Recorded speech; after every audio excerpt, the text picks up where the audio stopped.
चलिए class 9th में question number 8 देखते हैं। एक्सरसाइज 8.1 से दिया हुआ है ABCD एक आयत है जिसमें विकर्ण AC दोनों कोणों A और C को समद्विभाजित करता है।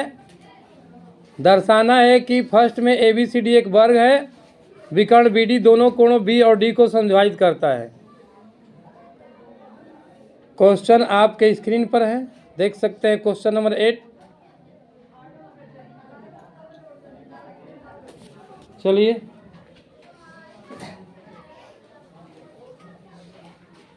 दिया हुआ है एंगल 1 बराबर एंगल 2, मतलब कि AC विकर्ण कोण A को समद्विभाजित कर रहा है। AC जो विकर्ण है, पहले दिया हुआ है ABCD एक आयत है, तो ABCD में जो विकर्ण AC है वो कोण A को समद्विभाजित कर रहा है, अर्थात एंगल 1 बराबर एंगल 2। और इसी तरह से AC जो है कोण C को भी समद्विभाजित कर रहा है, इसीलिए 3 बराबर 4 होगा। और पहले से ही हम जानते हैं कि आयत के जो कोण होते हैं वो आपस में बराबर होते हैं। तो आयत के कोण क्या होगा, आयत ABCD क्या है, आयत है, इसलिए आयत के कोण क्या होंगे, बराबर होंगे। कोण A बराबर कोण C, आयत के कोण है ये, आयत के कोण है ये।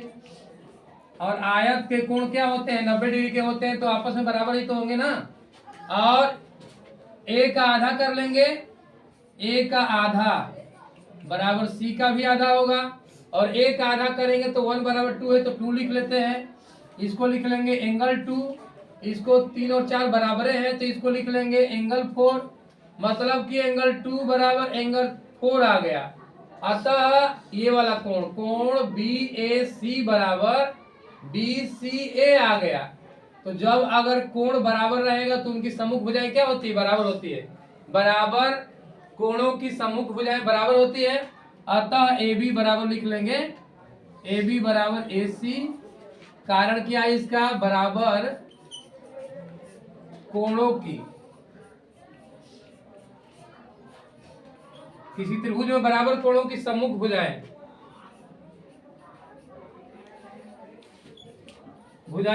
बराबर होती है।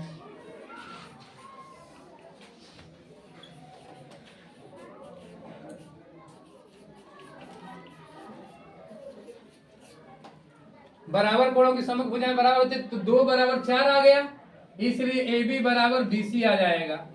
और जब आयत में एडजेसेंट साइड बराबर हो जाएगा, संलग्न भुजाएं बराबर हो जाएगी, देन कहा जाएगा कि वो आयत क्या होगा, वर्ग होगा। अतः संलग्न भुजाएं बराबर आ गया। जिस तरह से AB बराबर BC आ गया, तो BC इसके बराबर हो जाएगा, ये वाला इसके बराबर है ही, इसलिए सभी भुजाएं बराबर हो जाएगा। तो सिंपल में लिखना यही है कि संलग्न भुजाएं बराबर है, अतः ABCD क्या होगा, ABCD एक वर्ग होगा। तो लिख लेते हैं ABCD एक, जो आयत था पहले, ABCD एक वर्ग होगा। यही सिद्ध करना था। सेकेंड नंबर देख लेते हैं। सेकेंड नंबर दिया हुआ कि BD भी इसको समद्विभाजित करेगा, तो BD कैसे समद्विभाजित करेगा, मतलब BD इसको समद्विभाजित करेगा, ये सिद्ध करना है। जिस तरह से पहले AC समद्विभाजित किया था, तो BD भी समद्विभाजित कर रहा है, ये सिद्ध करना है। तो अब जो है AC वाले को मिटा लेते हैं, AC विकर्ण को हटा देते हैं इसमें से। सिर्फ हम लोगों को BD के विषय में सोचना है कि BD कोण B को और D को समद्विभाजित करना, ये सिद्ध करना है। वर्ग अब तो हो गए हम लोगों का।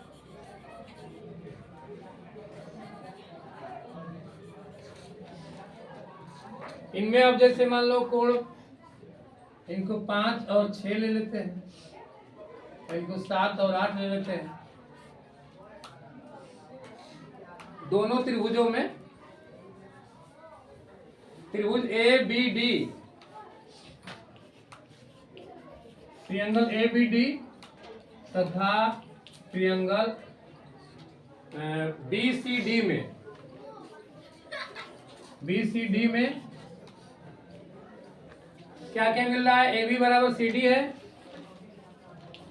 AB बराबर CD है। कारण क्या है, क्योंकि वर्ग की भुजाएं हो गई है फर्स्ट वाले से। AB बराबर CD, और AD बराबर BC, AD बराबर BC और BD दोनों में शामिल है, BD बराबर BD। कारण क्या है, इसका उभयनिष्ठ है, ये कॉमन लिख लेंगे, इसको कॉमन मीन्स उभयनिष्ठ है, कॉमन है, ये तीनों भुजाएं मिल गया। तो अतः लिख लेंगे triangle ABD congruent triangle BCD। कारण क्या है, इसका S है, सभी भुजाएं बराबर हो गई, इसलिए दोनों ही त्रिभुज मतलब त्रिभुज ABD और त्रिभुज BCD क्या हो गया, सर्वांगसम हो गया। जब सर्वांगसम हो जाएगा तो लिखेंगे कोण 5 बराबर कोण 6, कोण 5 बराबर कोण 6 और कोण 7 बराबर कोण 8। कारण क्या है, इसका CPCT है। ये इस तरह से लिख सकते हैं, इनको लिख सकते हैं हम लोग, अतः BD कोण B को और कोण D को समद्विभाजित कर रहा है। तो एक लाइन हिंदी लिख लेना, अतः BD कोण B को और D को समद्विभाजित कर रहा है, यही सिद्ध करना था।